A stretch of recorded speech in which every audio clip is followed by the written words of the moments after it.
सहनाववतु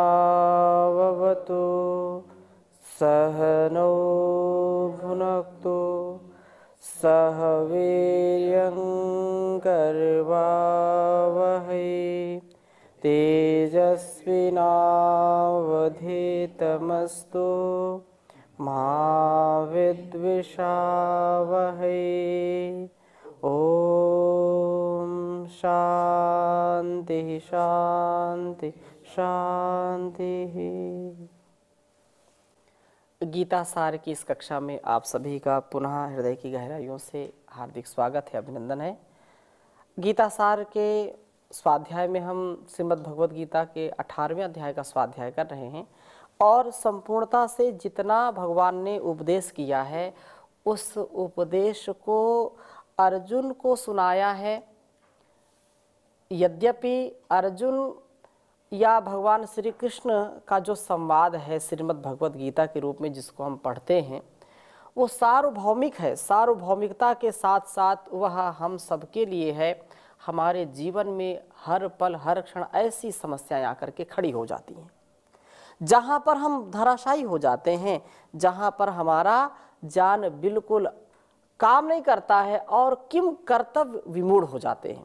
उस किम कर्तव्य विमूढ़ता से ऊपर उठने के लिए यहाँ पर भगवान ने हमको संबल दिया है, ऐसा उपदेश किया है कि ऐसा जो जीवन जिएगा वह निर्लेप भाव से जीवन को जीने वाला होगा। उसको कभी भी इस सांसारिक जो बंधन की स्थितियां बन जाती हैं वो कभी भी उनको बांधेगी नहीं। तो आगे हम और चर्चा करेंगे। स्वामी जी महाराज प्रश्न कुछ पूछना चाहते हैं जी। ओम जी स्वामी जी प्रणाम। जी प्रणाम। पिछला कक्षा में चल रहा था सर्वधर्मान परित्यज्य मामेकं शरणं व्रज जी। अहम त्वा सर्व पापेभ्यो मुख्ययिष्यामि मा शुचः। ये गीता की सबसे बड़े अच्छा श्लोक माना जाता है और इसमें बहुत सारी शंका फैला हुआ है जी। धर्म और कर्म इसके बारे में क्या अंतर है, और कुछ ऐसे मानते हैं जो सर्वधर्मान परित्यज्य मामेकं शरणं व्रज, सब छोड़ के भगवान की शरण में आ जाओ तो सारे जितने पाप करेंगे सारे वो मुख्य जिम्मेवारी है। ये इसके बारे में थोड़ा समझा लें। धर्म और कर्म, किसी धर्म को करना, कर्म कैसे करना और कौन सा धर्म को त्याग करना है।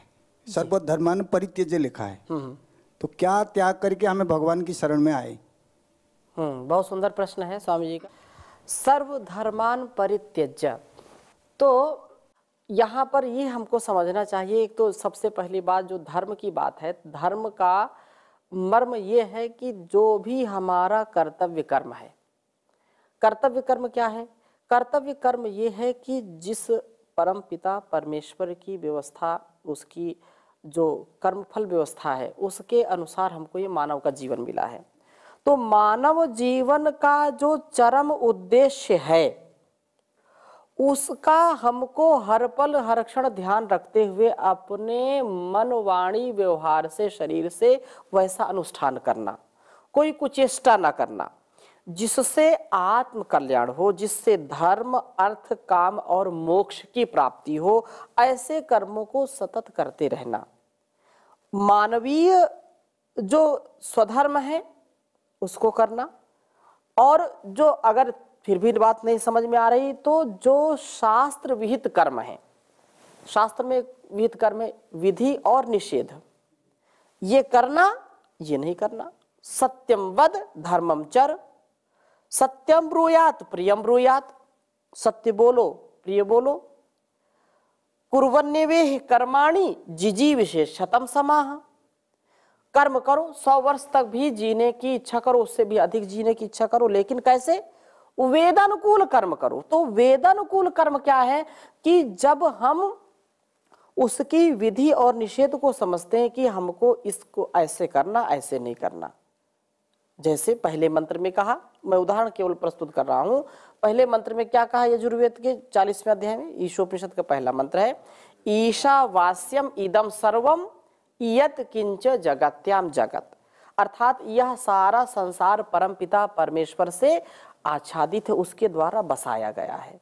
ये एक सामान्य सी बात है, ये हमारे लिए कि हम उसको हर क्षण हर पल अपना समझें और उसको कण कण में विद्यमान समझें।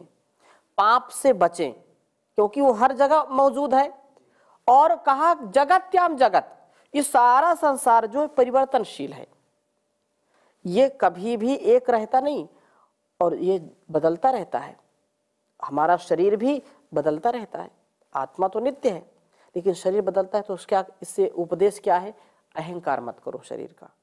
जिस धन दौलत का तुम गर्व करते हो, घमंड करते हो, वो तो मिट्टी मिल जाएगा, तुम्हारा है नहीं, ना तुम कुछ लेकर के आए थे ना कुछ लेकर के जाओगे। इसलिए तेन त्यक्तेन भुंजी था, ये विधि है कि संसार में त्याग पूर्वक समस्त संसाधनों का उपभोग करो। निषेध क्या है? मां गृधा कस्य स्विधनम, किसी के भी धन दौलत की इच्छा मत करो, किसी के भी वस्तु की लालच मत करो, क्योंकि ये हमारा नहीं है। तो एक विधि है, एक निषेध है। यही धर्म है, यही हमारा स्वकर्म, यही हमारा कर्तव्य है। फिर अगर कोई, आपने दूसरी बात जो कही कि लोग फिर निठल्ले बनकर बैठ जाते हैं कि सर्वधर्मान परित्यज्य मामेकम शरणम व्रज। तो सर्वधर्मान परित्यज्य का तात्पर्य क्या है? सर्वधर्मान परित्यज्य का तात्पर्य यह है कि उसको हम अहम की भाव मन में लाएं, अहम का भाव लाएंगे, अहंकार करेंगे तो वो कर्म जो हम कर रहे हैं वो राजसिक कर्म हो जाएगा। बिना, ये भी आपने पढ़ा है पहले कि नहीं कश्चित् क्षणमपि जातु तिष्ठत्य कर्मकृत, एक क्षण भी कोई बिना कर्म किए रह नहीं सकता। यदि कोई कहे कि नहीं मैं तो काम नहीं करता, मैं कर्म नहीं करता क्योंकि कर्म बंधन का कारण, इसलिए मैं चुपचाप बैठूंगा, बैठेगा तो भी कर्म करेगा, मन से तो करेगा। कर्म करने के 3 साधन हैं, मन, वाणी और शरीर। तो कर्म तो करेगा, व्यक्ति बोलेगा, कुछ खाएगा, पिएगा, चलेगा फिरेगा, कुछ ना कुछ तो करेगा, ये भी कर्म ही है। लेकिन कर्म क्या है? इस कर्म को जो वेदों का उपदेश है, ऋषियों का जो उपदेश है, उसको आत्मसात करना, यही स्वधर्म है। लेकिन उसमें अहंकार का भाव न रखना कि मैं बहुत बड़ा विद्वान हूँ, मैं बहुत बड़ा पुजारी हूँ, मैं बहुत बड़ा परोपकारी हूँ, मैं बहुत बड़ा सदाचारी हूँ, मैं सबका सहयोग करता हूँ। ये अहंकार की भाव आ गया। तो इससे इसको छोड़ो, जो कुछ भी अर्जित है उसको दे दो। मैं कुछ हूं ही नहीं, और सत्य तो यही है। सत्य यही है कि मेरा अस्तित्व कुछ भी नहीं है, सब सामर्थ्य उसी का दिया हुआ है। इसलिए सर्वधर्मान परित्यज्य, व्यक्ति पकड़ लेता है एक व्यक्ति को, एक गुण को, मैं बहुत बड़ा पेंटर हूं। अब ये क्या है? पेंटर को पकड़ लिया, भगवान कहे तो उसको छोड़ो। मैं बहुत बड़ा सिंगर हूं, बहुत बड़ा गायक हूं, पकड़ लिया गुण को, उसको छोड़ो, उसको पकड़ना नहीं है। मैं बहुत बड़ा लेखक हूं, आर्टिस्ट हूं, राइटर हूं, कुछ भी, इन जो गुण हैं, ये जो हम संसार में व्यवहार करते हैं, इनको पकड़ करके मत बैठो। सर्वधर्मान परित्यज्य मामेकम शरणम व्रज, तुम सभी कर्मों को करो, किए बिना रह नहीं सकते, लेकिन उसको पकड़ करके नहीं बैठना, यही सर्वधर्मान परित्यज्य। यदि ऐसा कर लिया तो फिर अहंकारी बन गए, और वो तुम कर नहीं सकते। क्योंकि यदि तुम आर्टिस्ट हो, बहुत बड़े गायक हो, बहुत बड़े वादक हो, बहुत बड़े जो है नेता हो, तो वो कहाँ से मिलता है सामर्थ्य? वो बुद्धि कहाँ से मिलती है? वो परमात्मा से मिलती है। तो मुख्य रूप में मूल को पकड़ो। ये कही बात कि मामेकम शरणम, एक साधे सब सधे, सब साधे सब जाए। यदि व्यक्ति का मस्तिष्क कार्य न करे, मस्तिष्क ज्ञान कौन देता? परमात्मा देता है। आपने पढ़ा है कि उपनिषद में, यद वाचा न अभ्युतम येन वाग अभ्युद्यते तदेव ब्रह्म त्वं विद्धि नेदम यदिदम उपासते, यन मनसा न मनुते ये नाहुर मनोमतम तदेव ब्रह्म त्वं विद्धि नेदम यदिदम उपासते, यद वाचा न अभ्युतम येन वाग अभ्युद्यते। ये सब वाणी की बात है ना। यन चक्षुषा न पश्यति येन चक्षुंषि पश्यति तदेव ब्रह्म त्वं विद्धि नेदम यदिदम उपासते। जो कुछ भी मेरे शरीर में, मेरे मन में जो भी सामर्थ्य है, वो किसका दिया हुआ है? परमात्मा का दिया हुआ है। और वाणी बहुत अच्छी तुम्हारी और तुम बोल ही नहीं पा रहे, तो फिर लाभ क्या है? इसलिए अहंकार मत करो, अहंकार मत करो। मामेकम शरणम व्रज, तुम मुझको पकड़ के रखोगे तो सब कुछ तुमको मिल जाएगा, और तुम सब कुछ पकड़ने के चक्कर में मिलोगे तो मैं भी नहीं मिलूंगा। अहम सर्व पापेभ्यो मोक्षयिष्यामि मा शुचा, तुम ऐसा यदि भाव रखोगे तो पाप तुमको पकड़ेगा ही नहीं। पाप का कारण क्या है? लोभा पापस्य कारणम, लोभ क्या है? पाप का कारण है। यदि तुम लोभ करोगे तो पाप तुमको दबाएगा और उससे फिर कोई उभारेगा नहीं। लेकिन जब मन में आएगा कि माँ गृधा कस्य स्वित धनम, ऐसा जो वेदोक्त कर्म है उसको करते जाओगे तो अपने आप मुक्ति मिल जाएगी। ये तात्पर्य इसका है। और धर्म का तात्पर्य यही है कि धर्म जो हमको धारण करके रखता है, धर्म जो हमको पतित नहीं होने देता। आपने कहा कौन सा धर्म छोड़े, कौन सा धर्म पकड़े, तो धर्म तो एक ही है, वो है कर्तव्य कर्म, वो हमारा स्वधर्म, जो हमको जो संभाल कर रखता है, हमको जो गिरने नहीं देता, पतित नहीं होने देता, उसको पकड़ के रखना है। ठीक है जी। ऐसे इंग्लिश में जो आता है कि अनकंडीशनल सरेंडर, हाँ, ये श्लोक का ये अर्थ है क्या? अनकंडीशनल सरेंडर ठीक है, कह सकते हैं, क्योंकि सब कुछ करते हुए भी सब उसको समर्पित कर दिया। जीवन तुम्हारा, तुम ही को है अर्पण, बस जो कुछ है सब तेरा ही है। जी ताऊ जी। स्वामी जी, कर्तव्य कर्म करने से स्वामी जी कर्म फल बनता है, लेकिन कर्म फल की वजह से मान लो कुछ लोग ऐसा हम कुछ नहीं करेंगे, पाप तो नहीं होगा ना उनसे, तो क्या वहाँ पाप नहीं होगा? तो कुछ भी नहीं करेगा, पूर्ण भी नहीं बनेगा उसका, वो पाप नहीं बनेगा, ऐसा मान के चल रहा है। तो लेकिन मैं तो ऐसा नहीं मानता हूँ कि उसमें तो बनना चाहिए कुछ ना कुछ, तो कुछ भी नहीं करे तब भी। ऐसा हो नहीं सकता कि कुछ भी ना करे, मन से तो कुछ करेगा, मन से तो विचार जाएगा उसका जी। उसका मन जैसा होगा उसका संस्कार वैसा बनेगा। यन मनसा मनुते तद वाचा वदति, यद वाचा वदति तद कर्मणा करोति, यद कर्मणा करोति तद अभिसंपद्यते। जो व्यक्ति अपने सामर्थ्य को पाकर के भी और वैसा श्रेष्ठ कर्म नहीं करता, वो भी पाप ही है।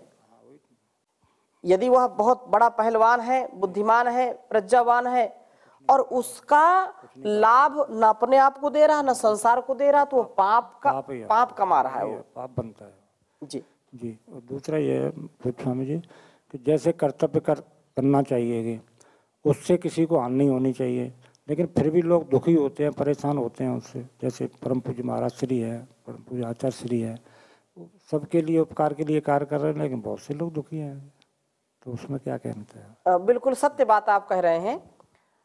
जैसे परम पूज्य श्री स्वामी जी महाराज का जीवन, योग, यज्ञ, आयुर्वेद, स्वदेशी, अलग अलग प्रकार से आचार्य श्री जी का जीवन, और लाखों करोड़ों लोगों को लाभ भी मिल रहा है उससे, लेकिन कई लोग बहुत तकलीफ में भी हैं उनसे। ये तो होता ही होता है, सारे संसार में ये होगा ही होगा, पहले भी था, अब भी है, आगे भी होगा। 100%, 100% हम कभी भी सबको सुख दे ही नहीं सकते। भगवान राम के समय भगवान का सब जो है गुणगान करने वाले थे क्या? उनका विरोध करने वाले भी थे। भगवान कृष्ण के समय भगवान कृष्ण को भी तो लोगों ने कितना सताया, कितना कष्ट दिया कि नहीं दिया? वो तकलीफ तो उनको होती है। चाहे भगवान राम हो, भगवान कृष्ण हो, गौतम हो, खड़ाद हो, कपिल हो, महर्षि दयानंद हो, कितने बार जहर पिलाया गया महर्षि दयानंद जी को। ये संसार का नियम है, अपना कर्तव्य करते चले जाइए। जो विवेक पूर्वक, ज्ञान पूर्वक यदि किसी को कष्ट हो रहा है तो होने दीजिए। माता पिता क्या बच्चों को कष्ट नहीं देते? बच्चों को उठाना सुबह सुबह यहाँ गुरुकुल में कष्ट नहीं देते? देते हैं, लेकिन ये ज्ञान पूर्वक कष्ट है, उठना नहीं चाहते। सबकी बात नहीं, कुछ लोग तो होते ही हैं कि भाई हमको सुबह मत उठाओ। हाँ, अच्छी नींद आती है सुबह सुबह, प्रभात में अच्छी नींद आती है, सुबह सुबह उठा देते हैं, तो ये तो कष्ट देना है। नियम में चलाना, कष्ट देना है, चाहे राजा हो या प्रजा हो। कोई भी संसार में आप देखिए, जो बिरले लोग होते हैं जो नियम को स्वीकार करते हैं और वैसा चलते हैं, वो परेशान नहीं होते। उनको, उनके लिए वो बहुत बड़ा संबल है। लेकिन जो नियम में नहीं चलना चाहते, जो धर्म के मार्ग पर नहीं चलना चाहते, उनको कष्ट होगा, उनको परेशान होते हैं, तो उनको परेशान होने दो। जी। ओम पूज्य स्वामी जी, प्रणाम। प्रणाम जी। मेरा प्रश्न है, स्वभाव व संस्कार को कैसे बदले और हमारा मूल स्वभाव क्या है? स्वभाव और संस्कार को कैसे बदलें, ये बड़ा प्रश्न है। ये आजकल पूरे संसार में यही सबसे बड़ी जो है शिक्षा दीक्षा चल रही है, वैचारिक क्रांति, और विचारों का ही आदान प्रदान होता है, तभी व्यक्ति जो है इधर उधर हो जाता है। स्वभाव संस्कार बदलना, this is very difficult work, बहुत कठिन काम है ये। परंतु अभ्यास के बल पर, पुरुषार्थ के बल पर, संकल्प लेकर के इसको आप धीरे धीरे कम कर सकते हैं। गलत स्वभाव को अच्छे स्वभाव में परिवर्तित कर सकते हैं। अभ्यास करना पड़ेगा, बिना अभ्यास के बदल नहीं सकते। कुछ कुछ रहेगा, धीरे धीरे धीरे धीरे आप स्वयं देखेंगे। जिस दिन आप गुरुकुल में आए थे, उस दिन से और आज कितना अंतर है, बहुत अंतर है। और जो पहले कभी घर में जैसा स्वभाव रहा होगा, घर में स्वभाव में भी परिवर्तन होता है। कभी कभी लगता है अरे ऐसा हो पाएगा क्या, ऐसा बदल पाएंगे क्या, और एक दिन ऐसा आता है कि हमको उसमें परिवर्तन दिखाई देने लगता है। तो स्वभाव को बहुत पुरुषार्थ से बदल सकते हैं, लेकिन इतना सरल नहीं है, क्योंकि ये स्वभाव जो प्राकृतिक भी जन्म जन्मांतरों से जो हमने स्वभाव बना लिया है, किसी का चिड़चिड़ा स्वभाव है, किसी का जो है कामुक वासना से युक्त स्वभाव है, किसी का चोरी करने का स्वभाव है, किसी का झूठ बोलने का स्वभाव है। स्वभाव धीरे धीरे हम ऐसा बना लेते हैं, फिर धीरे धीरे उसको कम भी कर देते हैं। करत करत अभ्यास के, जड़मति होत सुजान, रसरियावत जात ते, सिल पर परत निशान रे कबीरा, सिल पर परत निशान। रस्सी कितनी कोमल होती, मुलायम होती है, नारियल की रस्सी, और अभी तो अलग अलग प्रकार की। तो वो कठोर पत्थर को भी बार बार जब आती जाती है, तो कठोर पत्थर को भी वो काट देती है। ऐसे ही व्यक्ति कितना भी गिरा हो, कितना ही उसका गलत संस्कार हो, लेकिन जब सत्संग करेगा, जब स्वाध्याय करेगा, जब साधना करेगा, जब सेवा करेगा, तो उसका स्वभाव परिवर्तित हो जाता है, चेंज हो जाता है। इसलिए कहा कि सठ सुधरहि सत संगत पाई, पारस परत कुधात सुहाई, बिन सत्संग विवेक न होई, ईश कृपा बिन सुलभ न सोई, सत्संगत मुद मंगल मूला, सोई फल सब साधन फूला। इस सत्संग से व्यक्ति में बड़ा अंतर आता है। सत्संग ऐसी घुट्टी है, ऐसी बूटी है, तुरंत एक क्षण में असर कर देती है। इसलिए निरंतर सत्संग करें, स्वाध्याय करें, साधना करें, सेवा करें, इससे आप संस्कारों को बदल सकते हैं। धन्यवाद। तो आगे चलें। आगे हम चल रहे हैं और बहुत सुंदर बात कही है कि जीवन में व्यक्ति, यदि जयप्रकाश जी का कोई प्रश्न था, पूछिए। ओम चौहान जी, प्रणाम। प्रणाम। जैसे पीछे 67 नंबर श्लोक में आया था कि गीता का उपदेश 4 प्रकार के लोगों को नहीं देना चाहिए। जो तपस्या नहीं करता उसको नहीं देना चाहिए, और जो भक्ति से रहित है उसको नहीं देना चाहिए, और जो सुनने की इच्छा नहीं रखता, और चौथा बताया था जो दोष दृष्टि रखता है जी। लेकिन जैसे भ्राता जी ने अभी क्वेश्चन पूछा था एक कि संस्कार स्वभाव को आप सत्संग से बदल सकते हो, आपने बताया। जी।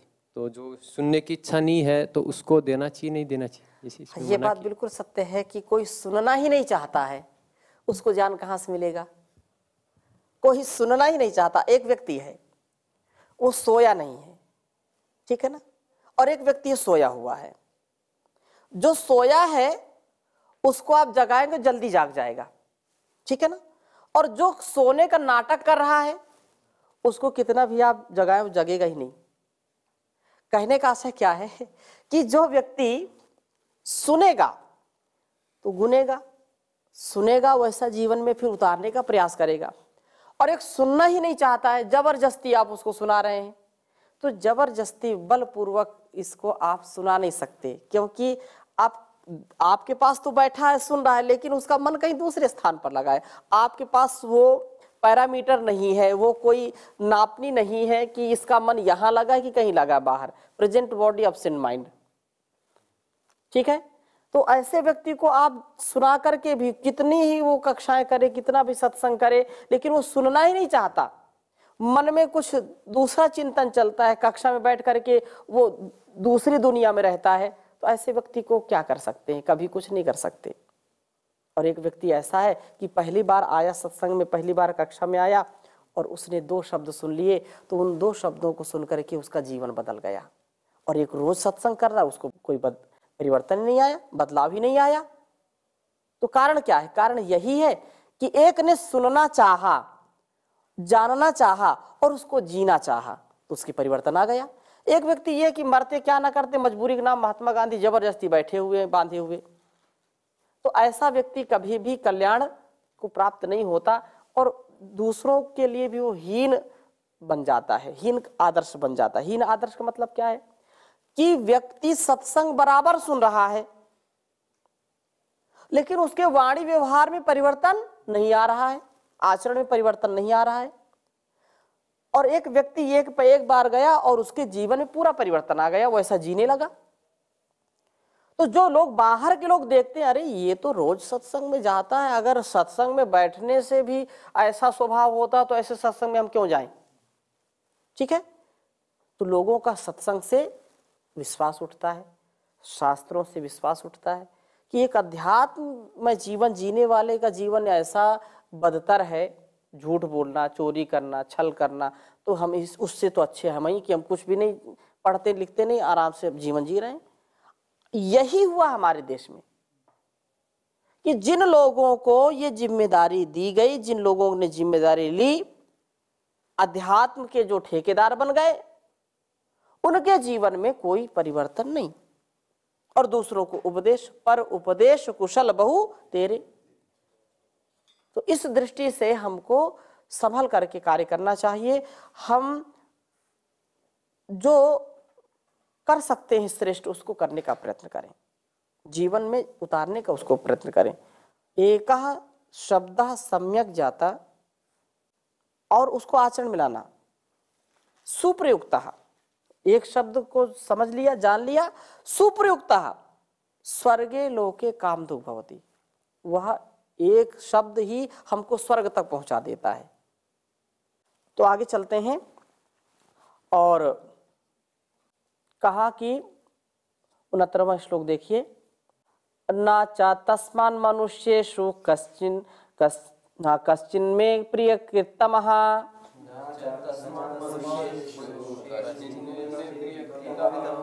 भविता न च मे तस्मात् अन्यः प्रियतरो भुवि।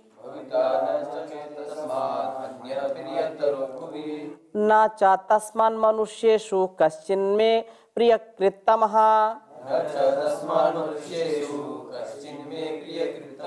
भविता न च मे तस्मात् अन्यः प्रियतरो भुवि। बहुत सुंदर बात कही कि श्रद्धालुओं में मेरे उपदेश को सुनाने वाले इस भक्त से बढ़कर प्रियाचरण करने वाला संपूर्ण मनुष्यों में कोई नहीं होगा, तथा इस भूमि पर उससे प्रिय भी मेरा दूसरा कोई और नहीं होगा। कहने का आशय क्या है कि श्रद्धालुओं मेरे उपदेश को सुनाने वाले तथा इस भक्त से बढ़कर प्रियाचरण करने वाला संपूर्ण मनुष्यों में कोई नहीं होगा। जो प्रभु के उपदेश को सुनता है और सुनाता है, जानता है और जनाता है, जतलाता है, वह बिरला कोई व्यक्ति होता है। सब ऐसा होते नहीं है, और इस भूमि पर वो जो ऐसा है वो सबसे मेरा प्रिय है, उससे बड़ा बढ़कर के कोई प्रिय नहीं है।